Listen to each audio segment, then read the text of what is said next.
think we'll leave the door open so people can still come in for a few more minutes. But there's probably better to sort of get on the way. My name's Chris Moll. I'm the head of talent development at Creative England. I'm chairing this session, which is on funding and opportunities panel. It is. We've got a fantastic range of speakers today, who I'm going to introduce in a moment. The format really is, I think it would be interesting to get each of their opinions, because obviously you've got some of the main players around the table, BFI Film Fund, Creative England, British Council, and also Channel 4, get their perspective of actually what they've been doing over the last few months, the last 12 months really since the last encounters, and also a bit of what they want to do, what they're going to be doing, what they'd like to be doing over the next 12 months, so that you get a proper sense of actually the opportunities, because I'm very cognizant that probably most of the people. Can I just get a view on how many people here are filmmakers?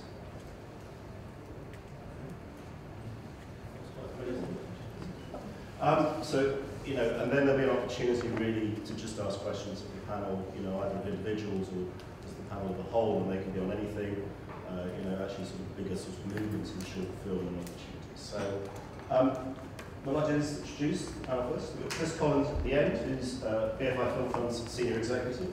We have Emily, who's represented the Lighthouse and also is the programme producer in charge of the BFI's Shorts 2012 programme, which is actually announcing today, is that right? So it's 16 shorts that's going to be commissioned. We have Massa from the British Council, who's also one of the key people involved in the Collaborate Shorts programme, which is rankings shorts that some people might be familiar with. So he's going to talk about that and also what they're going to plan over the next 12 months, because there's some great news there. We've got Wendy Bevan-Mogg, who's Creative Talent Manager at Creative England. So she can talk a little bit about what Creative England's been doing in the space and what it hopes to be doing post, I think it's post the BFI Forward Plan, which will be coming down the line in sort of next month. So, you know, from April onwards, I think hopefully there's going to be quite an interesting change landscape in regard to short support coming through. And Susie Wright, who's the Media Project Manager at Channel 4 Television, is related to the Alpha Fund.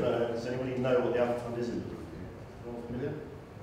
Fantastic. Right. That's great. Alpha Fund, well, Susie talked to you, but also she has linked into Random Acts, which is one of the slots within Channel 4 for shorts and also Shooting Gap. So Emily, do you want to kick off and just talk a little bit about BFI Shorts 2000? You know, first come about and what the subject matter. Sure. So I work for an organisation called Lighthouse. We're a digital culture agency based in Brighton, and we work with filmmakers and artists, digital artists, to support their creative and professional development. So following a call out for applications last year, we were selected to manage the BFI Shorts 2012 scheme on behalf of the BFI. And there was a call out in February this year for applications. The scheme was very much aimed at filmmakers who were ready to demonstrate their feature film potential. And we had an incredible response. We received nearly 1,000 applications from across the UK. That's pent-up demand. Lots of enthusiasm and passion, that's for sure, that's what we could see. I mean, obviously it came in the wake of a couple of years of very few opportunities for filmmakers to find funding for their films. So there was a long process of assessment of the projects. You know, it was a rigorous process, which we, you know, looked at their track record, we looked at what we felt was their future potential, we assessed the projects from a creative point of view, looking at their potential audience appeal, and we whittled it down. I think we made Chris read about 100 projects, I think, that made it to the long listing stage, and then we selected 28 projects that went into a period of supported development, which took place over, I think it was about 2 months, a month and a half, 2 months. And from those we selected 16 projects, and they're being announced today. And those are budgets up to 50,000? Yeah, the budgets available were £25,000 to £50,000 per film. Needless to say, most of them came in at the higher end of the scale. 49,999. Thereabouts. But they're it's a terrific slate. I mean, it's very, you know, the films show great ambition. There's, you know, some really interesting stories being told there, some really exciting talent, and we're looking forward to working with them over the coming months. And these are really regarded as a sort of the short that then is providing the springboard to features. Yeah, absolutely, yeah. Yeah. And do you have any, because I think if you have 1,000 applications like that, you have some, you know, you can form some general observations about, it's almost like a state of the nation in a way, because you're, you know, do you have anything to share in terms of that, in terms of tips, observations? Yeah, I mean, it was really interesting to see the range and diversity in both the filmmakers applying and the sort of the stories they wanted to tell and the subject matter. I have to say there's a lot of very dark material. Things are not necessarily all well out in the universe. Probably a reflection of, you know, challenging, difficult times. There was high incidence of dystopian futures, quite a lot of rape, I have to say. But there was also, I mean, it was great to see that there was a real range of genre there as well. You know, there was sci-fi, there was quite a lot of comedy as well. So it was an eclectic mix, I have to say, but definitely healthy in the dark side department. And in terms of generally applications, do you have any sort of views about, you know, were they all from certain types of individuals, or from men or women? Was there any sort of diversity? I mean, I think actually I was really pleased with how diverse, you know, the sort of profile of the filmmakers was. I mean, we put quite a lot of work into making sure that the marketing was, you know, as comprehensive as possible. We worked with an outreach marketing coordinator who also helped us to reach some of the sections of the filmmaking community that are sometimes, you know, underrepresented. There was a healthy amount of women filmmakers applying. I have to say that from the 1,000 applications we received, there was also quite a high proportion of people who weren't eligible. There was about 150 applications from people who weren't eligible. You said a sort of filter, did you, in yes. terms of people had a certain number of they had to credits have a already? base level of experience, and there were clearly people who just were so enthusiastic about presenting their idea that they chose to disregard. In fact, one person actually admitted in their application form, I know I'm not eligible, but, like, well, here I stop reading, I'm afraid. You know, it's not fair to those that are being, you know, disqualified for not being eligible. So, but yeah, in terms of diversity, it was healthy. But obviously, men won in the numbers, as ever.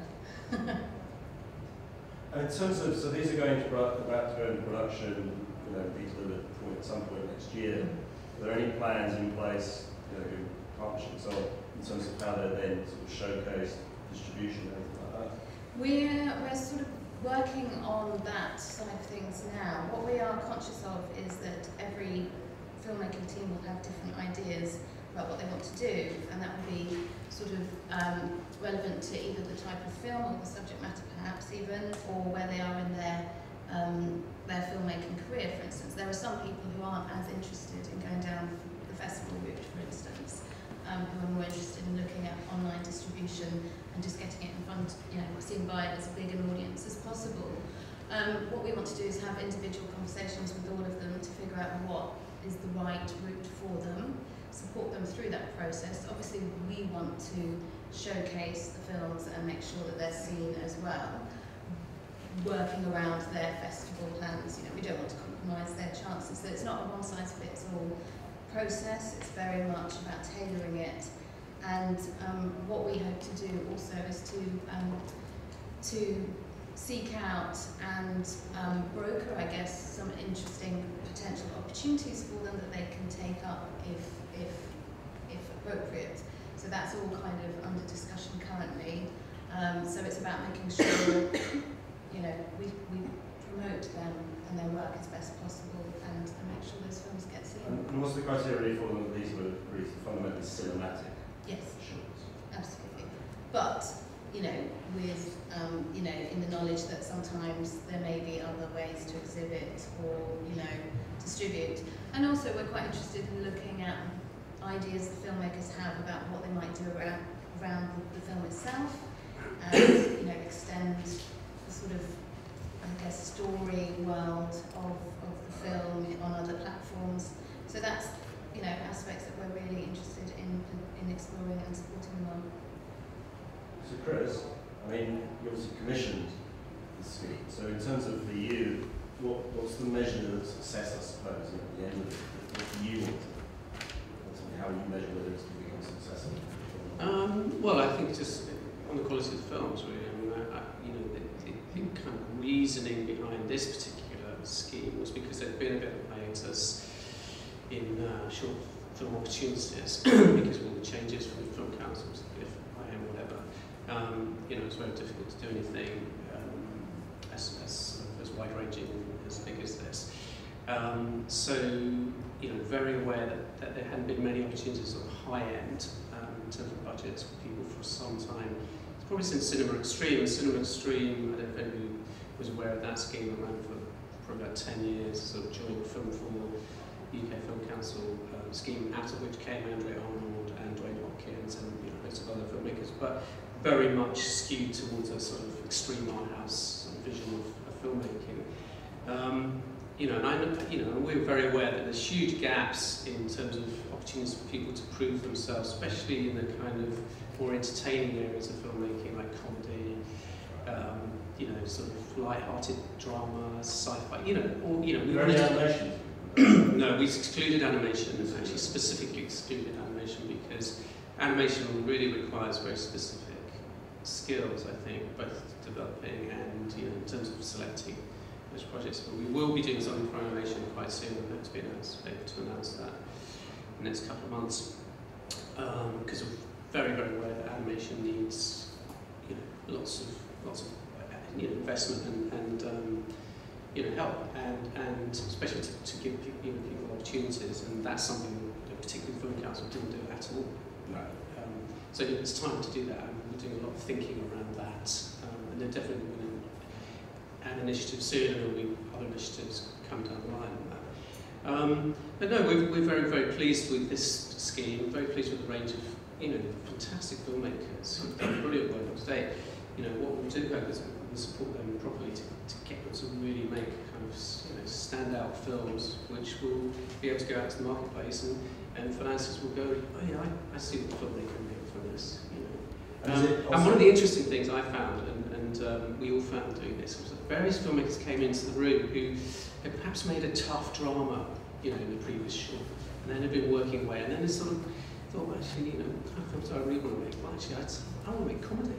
You know, so there were 2 or 3 of those. So this is kind of an opportunity for people to slightly realign themselves as well, and sort of put them in a position where actually, you know, anybody can see that short and go and put it together with a script that's attached to it and go, okay, I get it, and I understand, and it's got a good chance. And of all the people that you sort of selected, do they also have a very clear view of where they want to go? Most of them actually either have features they've been working on or have been attached to, or been kicking around the edges of feature films.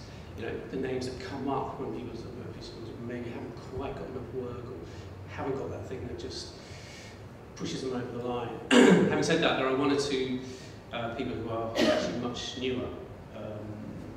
You know, like Jamie Stone, for instance, who's a fresh graduate out of the end of TS, probably isn't quite at that stage yet, but his TS graduation film was so brilliant, and this sort of sci-fi romantic love story is also hopefully going to be brilliant. So, you know, he could kind of quite quickly. So, in terms of the backgrounds of them, are they coming from a very wide range of space? Are there people who are crossing over from TV, people who come up from other shorts? Yeah, completely. I mean, you've got Jonathan Romney, who's a film critic, who's been commissioned to write a very art house, you know, which is totally in line with the script he's been working on for some years. With James Stone, fresh out of the NFTS, you've got various people who've been working in TV, and it's a huge range. Yeah, there's also commercials, TV, and theatre backgrounds in the mix. Yeah, so it's good. And actually, that's the great thing about doing a big suite like this. You can give people who've been working in different ways a chance to come in and find their cinematic feet. So with your, before we move on to your BFI strategic category, Indeed. Are you going to do the same again? Is there you going to launch shorts 2015? No, I don't think so. You know, I think we kind of, I think flexibility is the key going forward. As part, you know, both in terms of the BFI's future planning and in terms of how one sort of intervenes in helping people progress in their careers. What we are working on, and I think we'll announce very soon, is a series of talent centres based across the UK, which will be the sorts of the portals for all emerging talent that the fund currently deals with.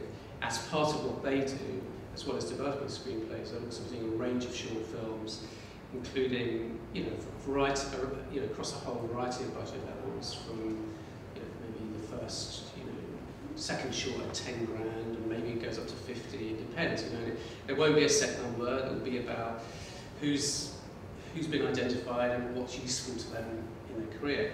As part of that, also, we will want each of those centres to really run a very emerging kind of grassroots sort of short film scheme where people get 2 or 3 grand, and literally, you know, maybe even get given the camera and go out and get support to sort of do their very first. So it very much is a sort of vision that is about this sort of progression. Completely, from grassroots. Absolutely. You know, and it might be really open access at the bottom level, and it might be much more about bespoke help, you know, once somebody's been identified. You know, and that could be a theatre director who's been working for 20 years in the theatre, who might want to come in and test something out. Maybe they could come in and get 2 grand to shoot something. You know, do you know what I mean? So it's a really flexible approach to how to progress people. Well, yes. You've got your British Council hat on, so Yes. obviously you represent the other side, which is also about Yes. once they're completed, how do you get them out there, particularly internationally, in terms of promotion, because obviously, you know, the best short in the world, nobody's going to see the right people going to see it. So that's the point. You also have Collaborate, which is another short film.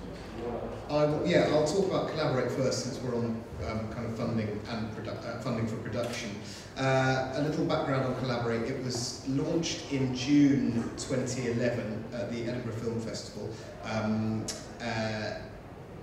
then the call was launched, the thinking being that this would be a scheme very much aimed at quite new, emerging talent. I mean, we conflate these terms, new and emerging. I should probably say new talent, i.e. people that haven't had much opportunity, either independently or through the public funded system, to come through. It was also designed as a writer-driven initiative, and what I mean by that is that filmmakers could only apply with a script, regardless of whether they considered themselves to be a writer or a writer-director.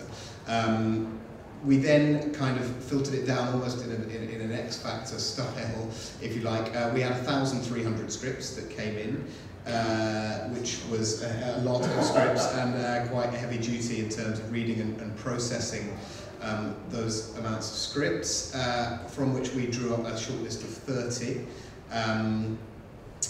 We then kind of sat around and we picked 12 to go into development, of which 7 have finally been put into production. It was a big learning curve for them. They hadn't done anything like that before. They set it up very quickly with a lot of goodwill and a lot of enthusiasm, and then were totally overwhelmed by the amount of scripts that came in, because this was also during the time of kind of public funding hiatus, and also because the barriers to entry, there were no barriers to entry, essentially. So we received scripts from everyone from Jonathan Rumney, who Chris was just talking about, down to 16-year-old schoolboys who were sending in kind of drawings and different things and poems, and we got loads of interesting stuff.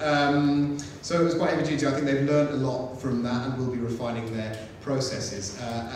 The films are at 10,000, up to 10,000, budgets up to £10,000 each, and the slate that we ended up with, we were very much looking to get a diverse slate in terms of genre. That was one of the primary considerations, and they've ended up with a comedy, a drama, an animation, something with a bit of sci-fi and a horror. And one of the considerations in final selection was if there were 2 strong horrors, one of them would have to go, because they didn't want to do 2 horrors. So they really wanted a drama. There was inevitably going to be much more of, so I think they've ended up with 3 dramas, and the rest are what you might call a genre project of one type or another. the way it worked with writer-directors is that if they got down to the final stage, we would then request to see their show reel if they wanted to propose themselves to direct their own film. If we felt the show reel wasn't strong enough, we made an effort to offer them either to leave the scheme at that point or to keep their script in the scheme and have it directed by someone else that we would select. So in one case, for example, a brand new writer from out of nowhere who was a business analyst in his day job came forward with a script, and we paired that with a director called Jonathan Van Tuleken, who was a BAFTA nominee director who made a film called Off Season, which we all liked in the office very much. So he's going to do that. So this is, so to be clear, yes. There's absolutely no public money in it at all? No, it's entirely privately funded through Rankin. Rankin is a photographer, who I'm sure some, if not most of you will have heard of. He also has quite a large media estate, let's call it, including Dazed and Confused magazine and another publication that he's launched recently called The Hunger. He's also been involved in filmmaking. He's made a short and a feature.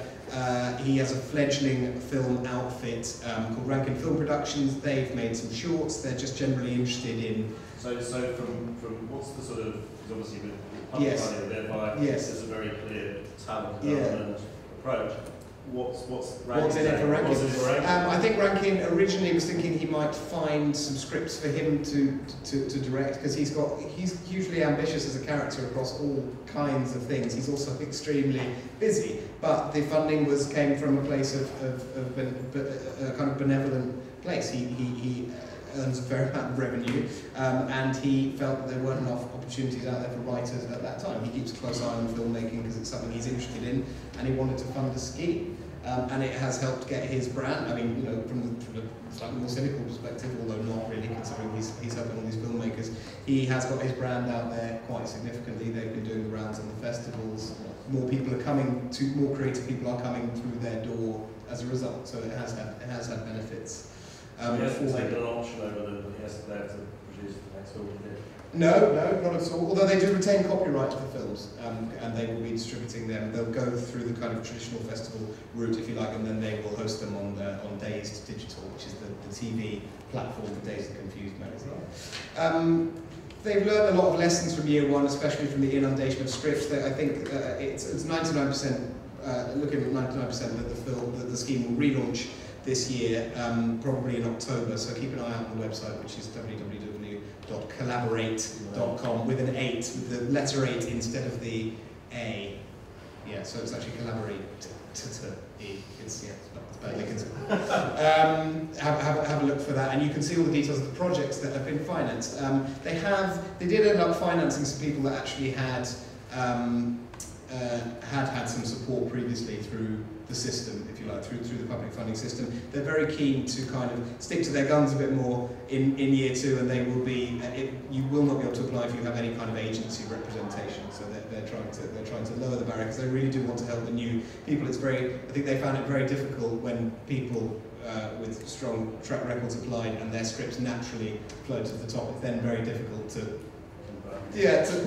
come back again. Perhaps worth mentioning on the kind of diversity front, I mean, we're very proud that there are only 2 out of 7 projects are London-based, and the rest are from all over the country. Our initial shortlist, depressingly, didn't have a single female writer in it at all, so we went back and discarded some projects so that we could get some female voices in there, but sadly only 1 made it through to the final 7. It's a problem. It's a problem across the industry.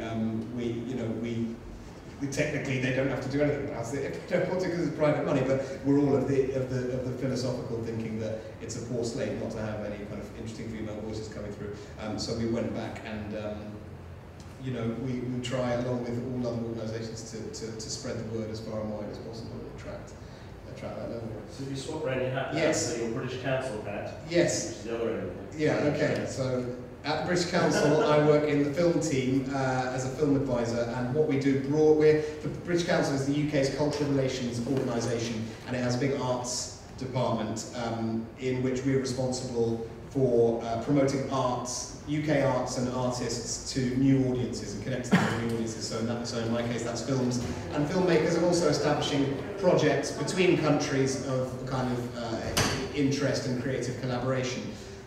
Each person in the film team has a kind of area of responsibility or specialism, if you like, and mine is short film, and I preside over something called the Short Support Scheme, which is something we've relaunched. It used to run and it's had a bit of hiatus, and we've slightly rejigged the way it works, but in a nutshell, what it means is if you get your short film into any festival that is on our pre-designed key festivals list, which is currently sits at about 35 different short film and feature film festivals, feature film festivals that play shorts obviously, then you are eligible to apply to us for a travel grant, which covers accommodation and travel costs, and you can go out with your film to represent it and be there, because we think, although it's hard to, we're trying to work out the best way to evaluate the value of this for filmmakers, but we believe quite strongly that being able to go to festivals, connect with other filmmakers internationally, and represent your work and talk about your work if you're interested in doing that, and meet new programmers, etc., is worth its weight in gold, not only in terms of filmmaker professionalisation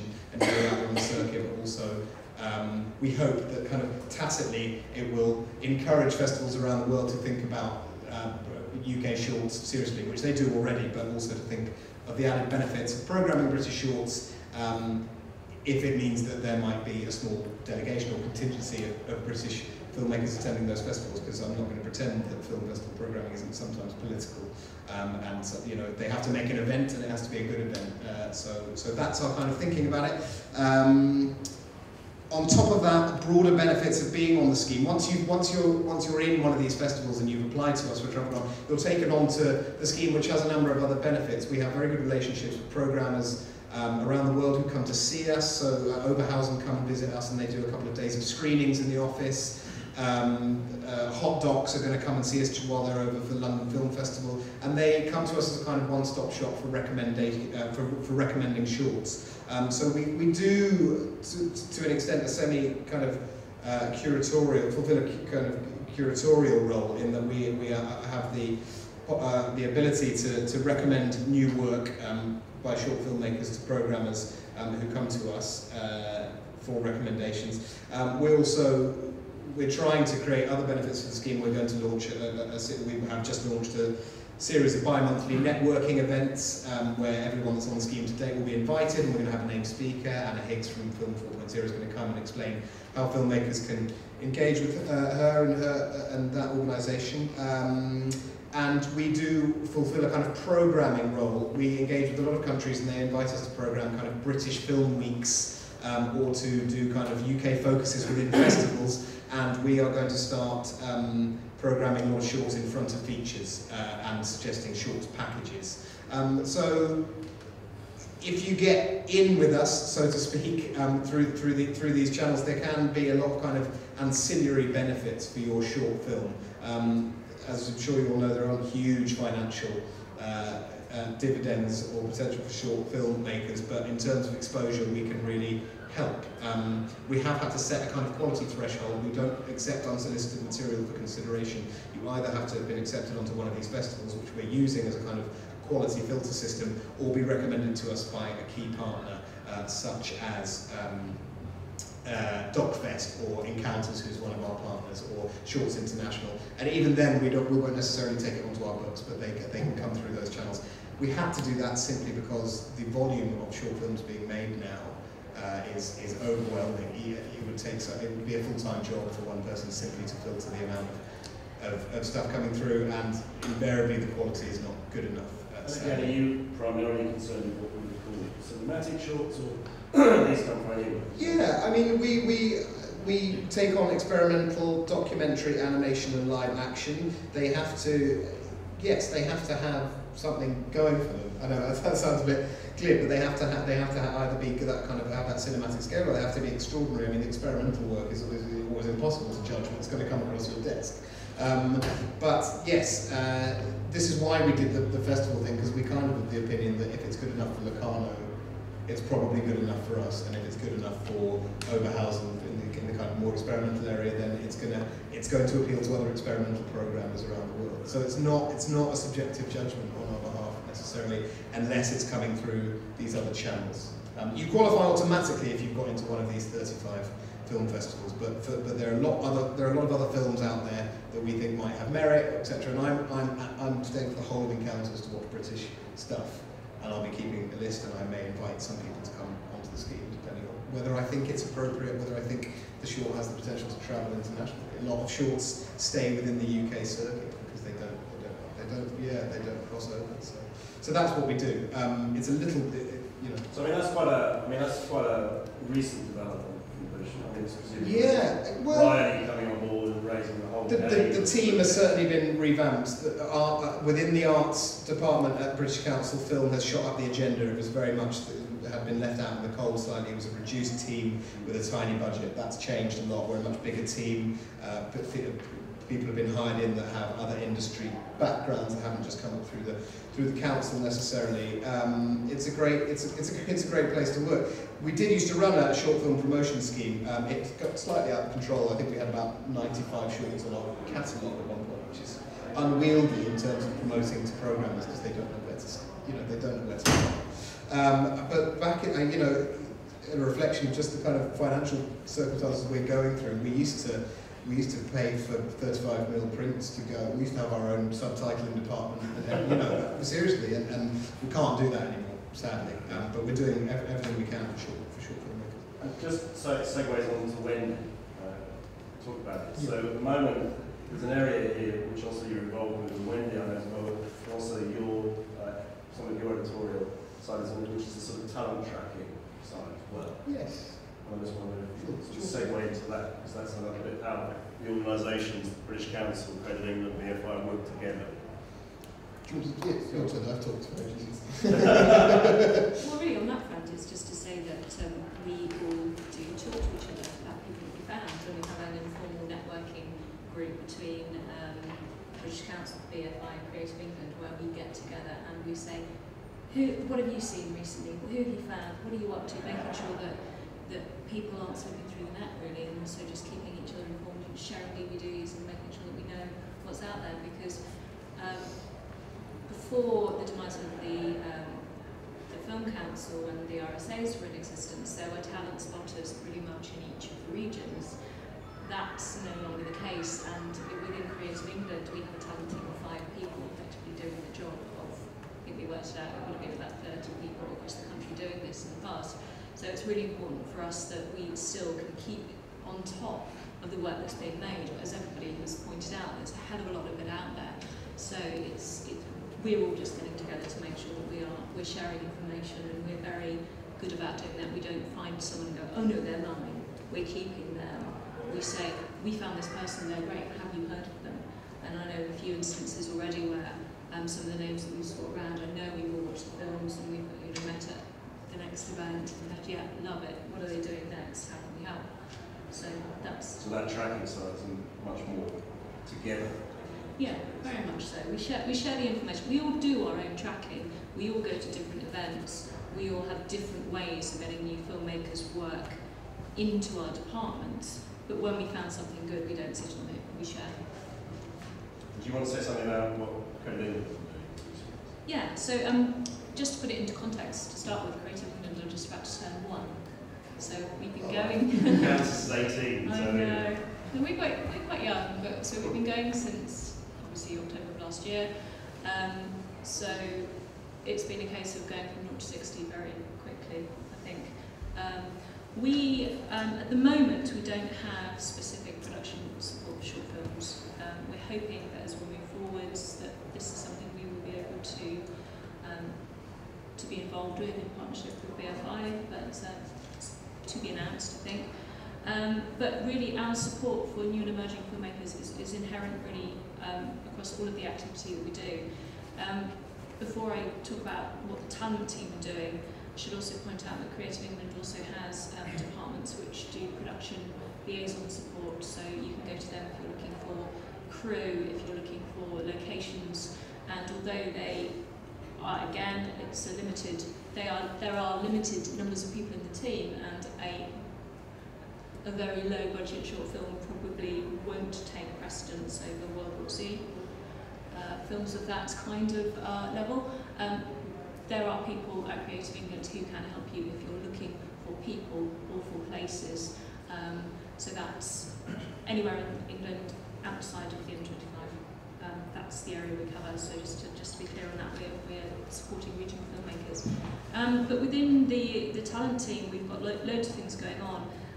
The first thing that I wanted to mention, which is specific to short filmmakers, is a scheme called Elevator, and this really, I hope, sort of follows up on one of Will's schemes, and that if you've gone out to a festival and you've done well, and there's a list available on the website to say which festivals these are, if you've been nominated for certain awards or won certain awards, we can then provide you with you can apply to us for additional support. Because what we found is that a lot of short filmmakers do really well with one short film, and then their career just suddenly sort of slows down. It's hard to make that step, either to the next better short, or to bigger short rather, or to a feature. So we have a bespoke scheme called Elevator, where you can come in and say, you know what, I think my strengths are this, but my weakness is there, I know nothing about this area of filmmaking, or I'm unsure about X, or I really want to find a mentor. And so we come in and we have discussions with the filmmakers to say, okay, let's help you do those particular things. So that's very much an individual service there. And I think the scheme Elevator, it closes for applications at the end of October. So there's still an opportunity to apply for that. We're hoping to support 15 filmmakers, and I think we've decided on about 2 already, so get in there. Do have a look at the website. Other things we're doing, we have a development fund within the talent team, which is supporting script development and script packaging. Again, we are open to people who are moving on to their first feature. We've got people within there doing first features and second features. Within that support is script and packaging support ranging between £2,500 and £25,000. You can apply just as a writer, or you can apply as a team. And within there we support animations, documentaries, and and it's not just short filmmakers who are coming up who we support. We've also, as the others have mentioned, there's a lot of talent coming in from theatre, we have a musician who is supporting. There are lots of different backgrounds where people are coming in. We have, on the more grassroots level, we've been supporting a number of film networks across the country. So wherever you are in the UK, there should be a film network near you somewhere. That includes Underwire, which is for female filmmakers. There's an animation network. We've got a screenwriters network, and we've got various other networks dealing with the newer end of the filmmaking market, offering masterclasses, opportunities for screenings, opportunities for networking, all of that kind of thing. And then we've got, we're also very heavily involved in, another part of our team runs iFeatures, which is the feature film production scheme where 3 filmmaking teams will be greenlit to make features. Again, that tends to be first and second time feature filmmakers, and lots of people who have just got through to the next round, because this is a scheme where lots of people, you apply and then it gets whittled down, but we've got lots and lots of people who've been nominated for BAFTAs, who've won Virgin Media Shorts, who've come up through digital shorts, so all of those kinds of people. And we are very aware that because not every film can be financed through that, we as the talent team will be tracking the people who drop out of that and hopefully taking some of those projects on into the development fund. So that's a very, very sort of brief rundown on some of the things that we're doing. We also do have a few legacy bits and pieces. Hopefully you'll see the short Flytopia, which is actually something that was in production with Southwest Screen before Southwest Screen was folded into Creative England. So that's premiering tomorrow, screening tomorrow and on Friday, and it's excellent. I'm very proud of it. But we hope that as the forward plan's announced, that we'll be able to say that we've got our fingers in even more short film pie. Back in the short. Okay. So fine, Susie.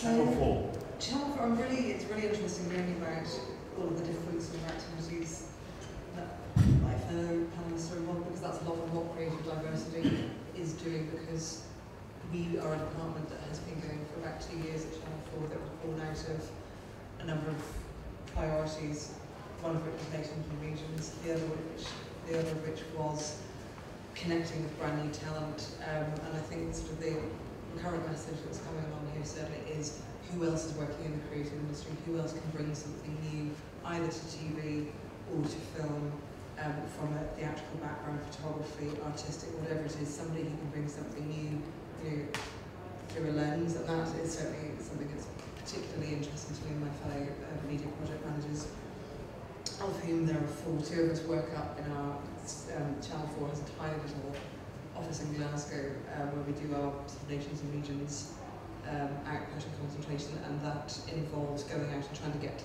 as embedded with the communities, filmmaking and TV communities as we can, to find out who's doing really interesting stuff, to find filmmakers.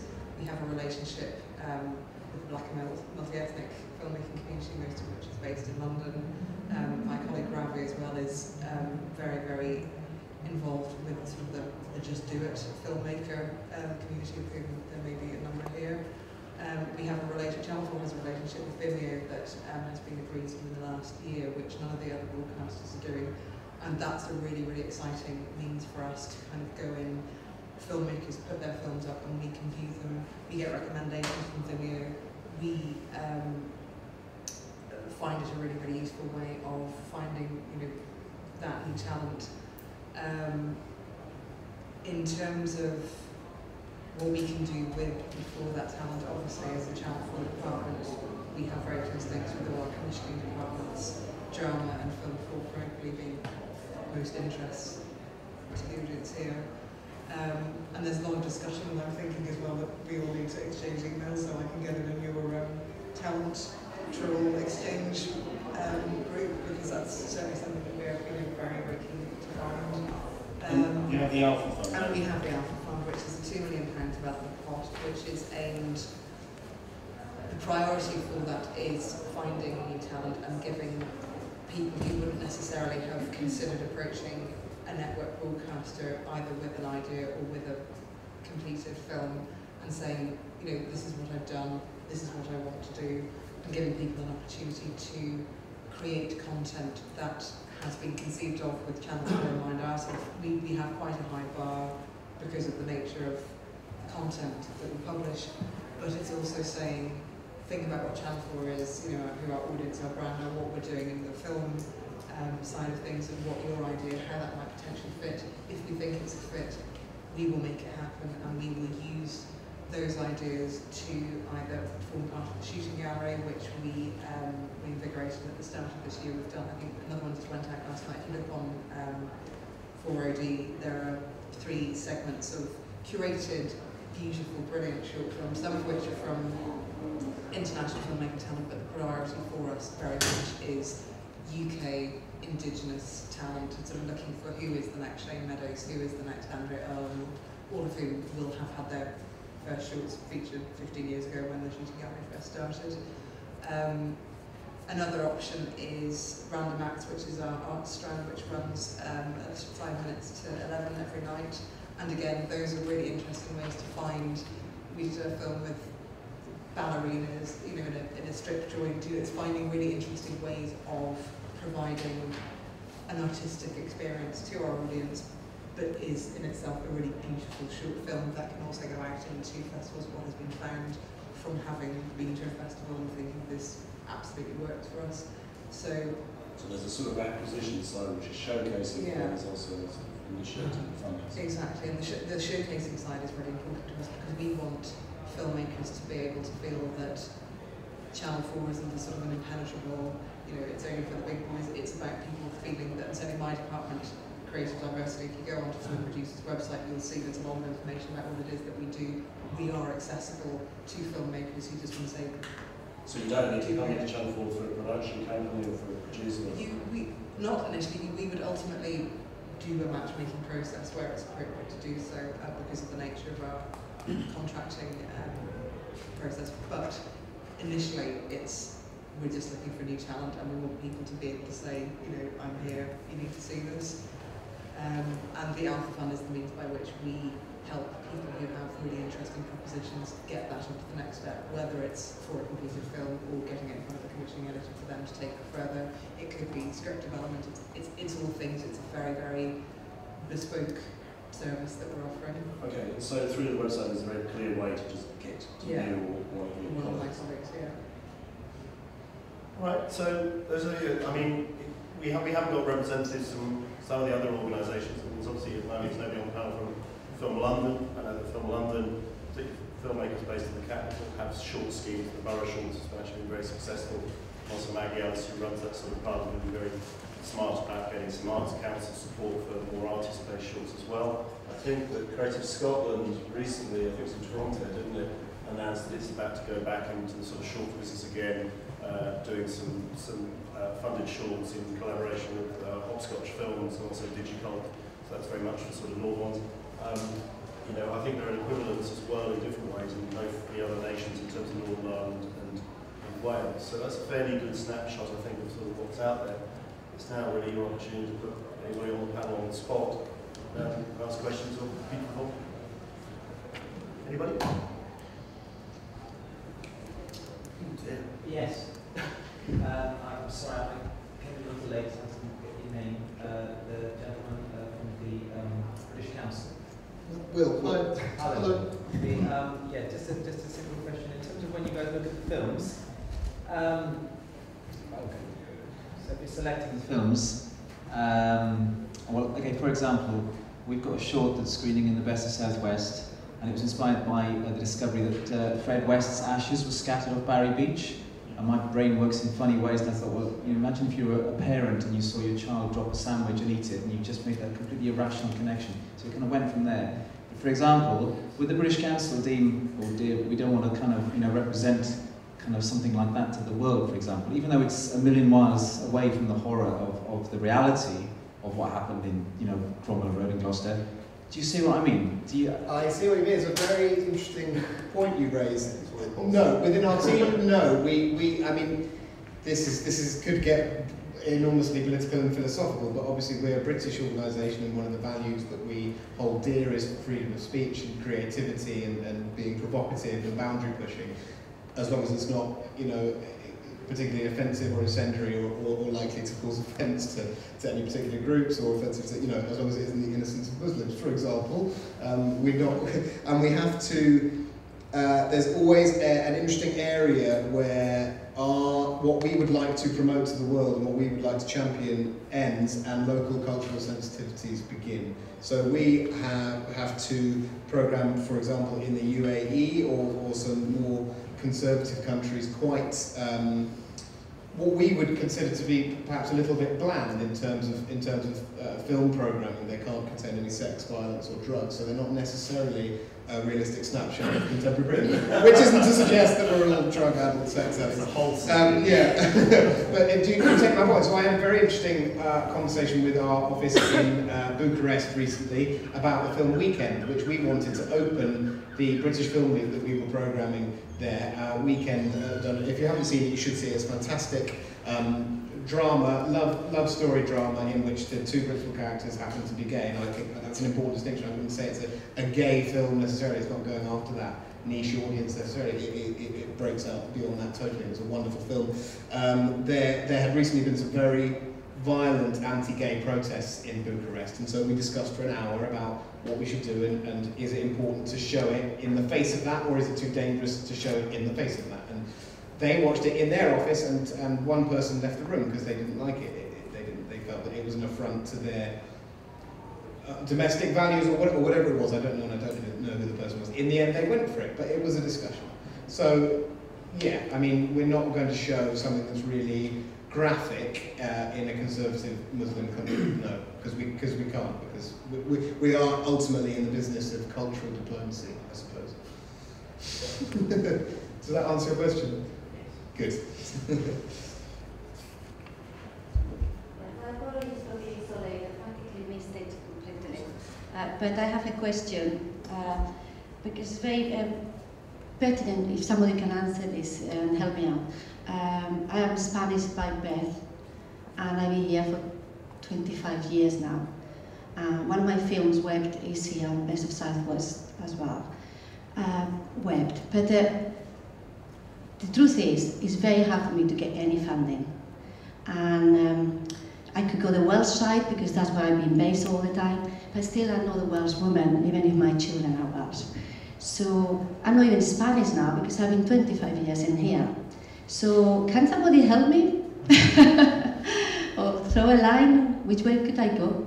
Being a foreigner everywhere? I'm not familiar with the sort of nationality restrictions of BFI funding, for instance. Well, I mean, anybody who's UK resident can apply to any BFI-backed scheme. So it's obviously, and I mean, having a Welsh connection. You say you used to live in Wales? Yeah. Yeah. I mean, that's a fantastic thing in your favour because the film agency of Wales is very open, very supportive of very new talent, and we'll meet people and discuss them. You can get in the door of the film agency of Wales much easier than you can anywhere else, just because there's less people kind of fighting. Yeah, it's true. And they've got a reasonable amount of money, and they've got development money to help people. And the team there are really good and really work hard and are very open to meeting people at any stage of their career. So that's something hugely in your favour, I'd say. It is so far the only door that has been open in a sense of friendliness. But I think everybody is very scared to support somebody who clearly, even, I could change my accent, but, I've been born Spanish. But now you've got a short. I think the people are sometimes scared. Both I can get from them when I have got it is completion. So I have to do all by myself before anybody feels brave enough, actually, I think. I mean, I think it's hard for everyone. I don't think it's personal, and I don't think it's to do with your nationality. It's very tough out there, and as Chris said, actually on paper you've got more options than some other filmmakers might have. Your Spanish links, your Welsh links, etc. So I think it's don't be discouraged. Keep going. I saw your film last night and thought it was absolutely beautiful. So keep on at it. I think there's a sort of thing which is obviously funding is always going to be limited. By its very nature. And I think there's a sense, and I think it may be something that's developed through the hubs that Chris has talked about, is that there will only be a certain number of filmmakers, shorts or whatever that you will actually directly fund each year. But there's a myriad of other support that hopefully those hubs can deliver by way of what I suppose is commonly called softer support, which is you're not directly funding necessarily the film or that filmmaker, but you're doing more of a sort of one to few or one to many, whereby you're giving them access to mentors, giving them access to master classes, sort of pushing them a bit more towards the industry. And I think that's a way actually you can actually support a much greater number of people than maybe currently are, so that people feel as though actually they're part of a bigger cohort, because certainly outside of London, the whole thing about having creative centres and having them quite porous, so people, generally people feel more self-confident and support each other is going to be a very important thing going forward. I'd also just add that I think actually by and large the UK is fairly, it's extremely welcoming of new reflections on UK culture from voices from outside that might live here now but haven't always come from here. I mean, one of the eye features I think was made by a Polish director. There are lots of people who've come through short. People like Eike Bettinger, who's German, lives here, or Alexis dos Santos. And that by and large it's quite a good place to get kind of reflections back on you. So I'm sure you haven't been discriminated against based on your nationality or accent. If anything, I think you've got a lovely accent.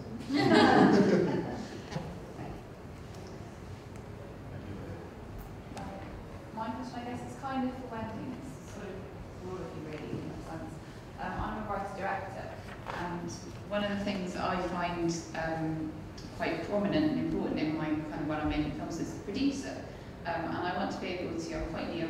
Whilst I've got onto the filmwork scheme, and I'm sort of that level at the moment with my career, and I'm looking to find producers to work with, but not quite sure how to do it. So, is that sort of, like you're saying with the Creative England thing, would that be something that Creative England can help with, sort of like matchmaking producers to pitch to, or that sort of element to it?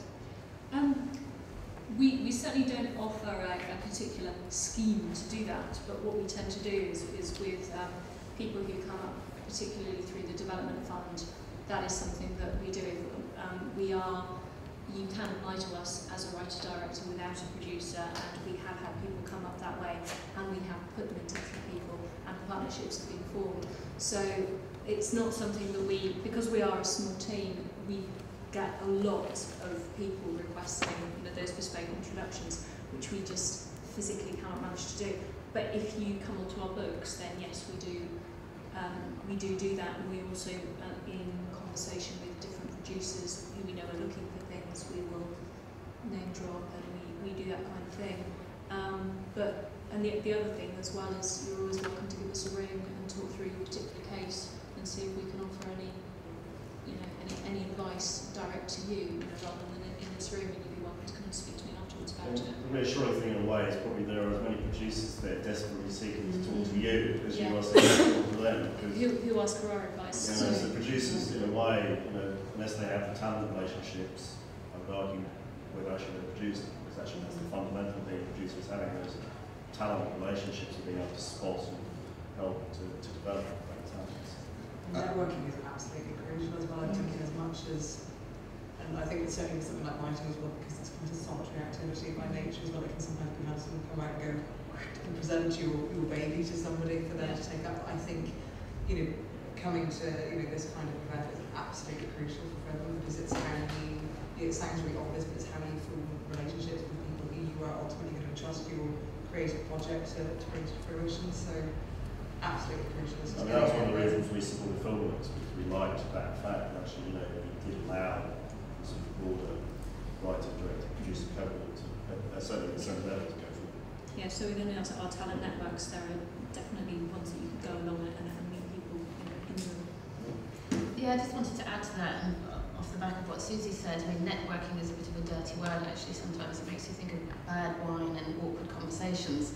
But it is vital. But there's the face-to-face networking, there's the online networks to tap into, and I'm always trying to sort of, signpost people to anything that can be of use. I mean, you do need to be strategic, I think, and there's also checking out what development schemes are out there, who are the producers that are on those, keeping an eye on credits, whose work particularly chimes with what you're doing, and being very proactive and quite tactical about it, I think, but obviously putting the time in to attend events or get online.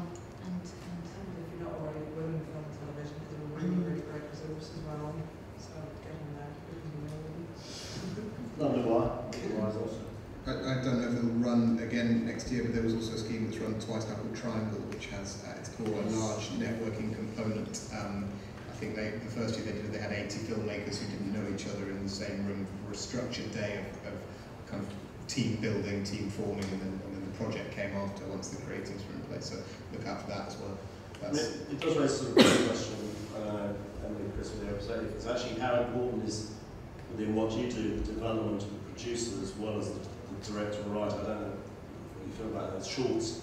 I suspect it's probably not as equally important, because obviously shorts tends to be about developing the writer and the director. I just wonder where producers sit in your thinking on the shorts. well, from my point of view, absolutely critical, because they often are the connector for the talent to the outside world. Bit of shameless motion here going on. Hopefully, those of you that are delegates will have found one of these flyers in your bag.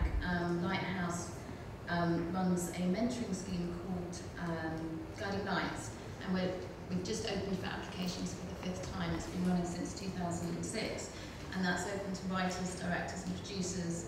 And the producers, I mean, it's interesting on that scheme that each discipline needs a slightly different type of support, but making sure that we're nurturing great producers that will work with a diverse pool of talent and have relationships and films that sort of come from different parts of the country, etc.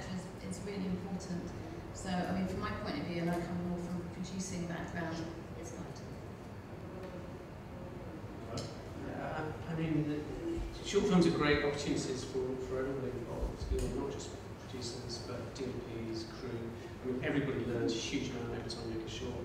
You know, those filmmakers who really get to their first feature and really pull it off are often the ones who made lots of shorts, you know, and the DOPs who really kind of carry almost the DOP with them. Yeah, absolutely, and often those teams, you know, are formed in, you know, in that sort of crucible of you know, having no money and having all to work together in a short. So, you know, they're absolutely critical. I'm very wary of producers who haven't done many shorts because they haven't really learned it, how to do it hard way. I mean, it's great training. I was going to ask about the Guiding Lights programme, but but what's the eligibility criteria for it? Is there it's we're looking for 2 qualifying credits across each of the disciplines. They sort of are defined slightly differently for writers than for directors and producers. But if you go online, there's very you know, well-developed guidelines there that kind of break it all down. And I mean, if you have any questions, I'm around until Friday afternoon. My colleague Sian, who's running the scheme, is sitting right in front of you, so do have a chat, and we'll be happy to help. But it's basically for producers and directors, it's 2 shorts at least that have been to one of our approved festivals, or it may be work that's been broadcast on TV or picked up by a sales agency, etc. So it's kind of, there's a third-party endorsement in place on each piece of work.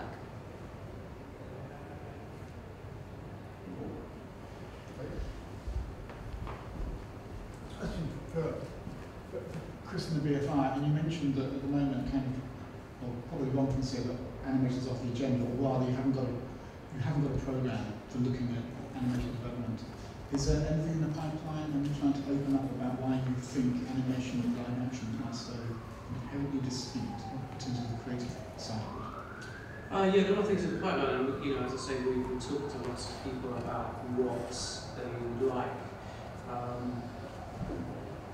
what's needed in order to sort of try and get some strong animated features into production. And we've developed quite a lot in the last few years, and they struggle for one reason or another to kind of get to raise their production finance. So we're sort of doing a lot of thinking around that. So there's a sort of development area. Part of that, I think one thing we could do is you know, have a sort of similar scheme to one from this year for the shorts dedicated to animation, and that's something we're discussing.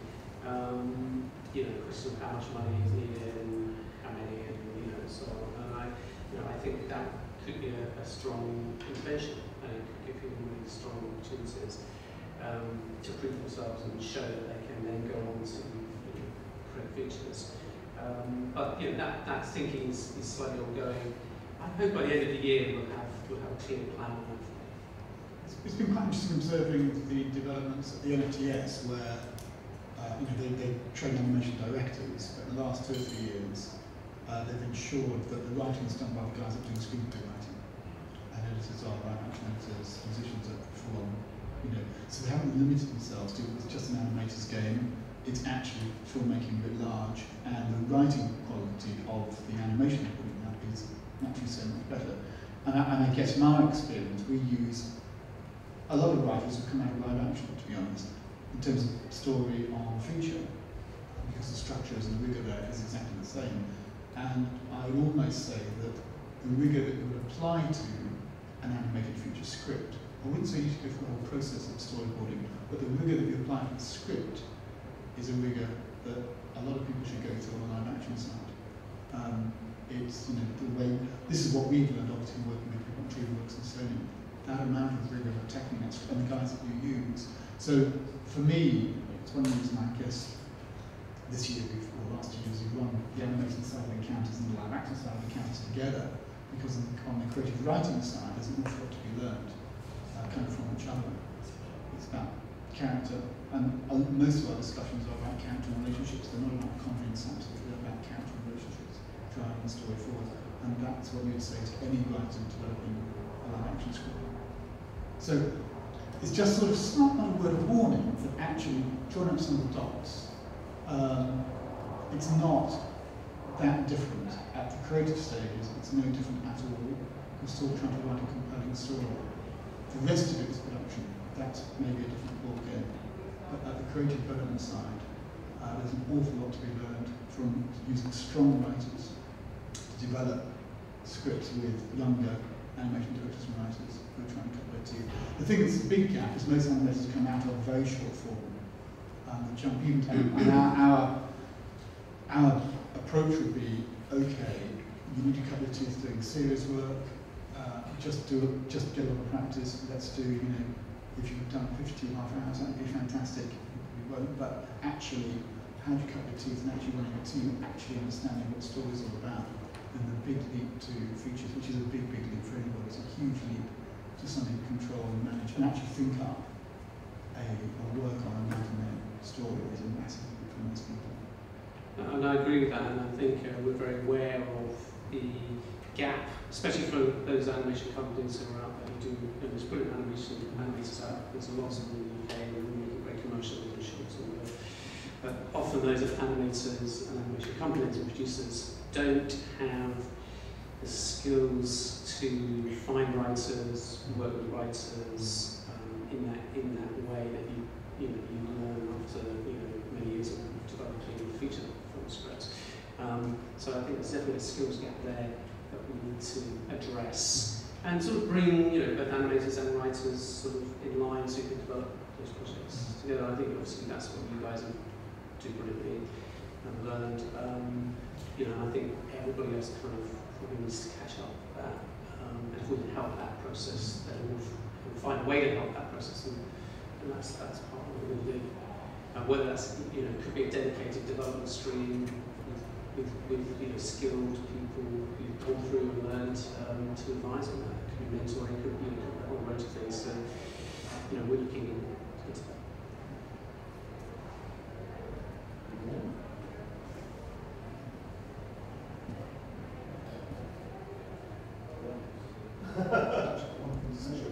I just want to say, I was sitting here and hearing everyone talk has made me think that actually the picture is quite rosy at the moment, and that there is actually quite a lot going on for filmmakers, certainly relative to 12 months ago. But we do loads of industry news bulletins through the British Council website, and there are lots of opportunities out there that aren't related to anything we've been talking about, or publicly funded, or whatever, coming through brands, depending on how you feel about that. I mean, there are lots of quite interesting competitions. There was one that came through called The Pitch the other day, which is 25. You pitch for 25 grand to make a short film, the only condition being that the story is based on one of the stories from the Bible. Now, I don't know how you feel about that, but actually, there are some great stories in the Bible. They can be set contemporarily, Samson and Delilah, Book of Job, whatever it is. That, in my opinion, is a chance for that. They don't mind if you're a churchgoer or not. It just has to be a Bible story. That, in my opinion, is an opportunity to make a great, compelling drama, or what have you, picking your story. That's 25 grand. I don't think that's to be sniffed at necessarily. Once again, it depends on your scruples. And then there was a great opportunity with Bombay Sapphire the other day, in Style magazine, now working with filmmakers on kind of what they, I suppose, would call subtly branded stuff, where the brand doesn't appear in the film necessarily, and there's quite a lot of creative freedom. So, depending on how much internet trawling you want to do, or how much networking outside of the kind of obvious film channels you want to do, there, I think there's... Did anyone here sort of put in for Channel 4's scenes things that they did recently as well? Which I think is to do a 90 second. Of any of the Channel 4 films, which I think they had 650 uploaded films for them. The other thing to remember is that rather than wait for funding from us, you do need money to make films. I mean, no question about it. I don't believe those people don't just go out and do it because you need money. It's 500 quid or £1,000 or whatever. But there are, the web-based organisations like Kickstarter and Indiegogo and various other things where you can raise money for films, short films. People have been very successful doing that. So that's an option to look into in terms of finding opportunities to I made a first short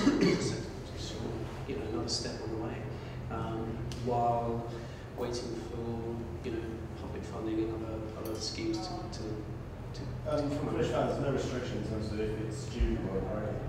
From which ones? In terms of films that you take on to promote.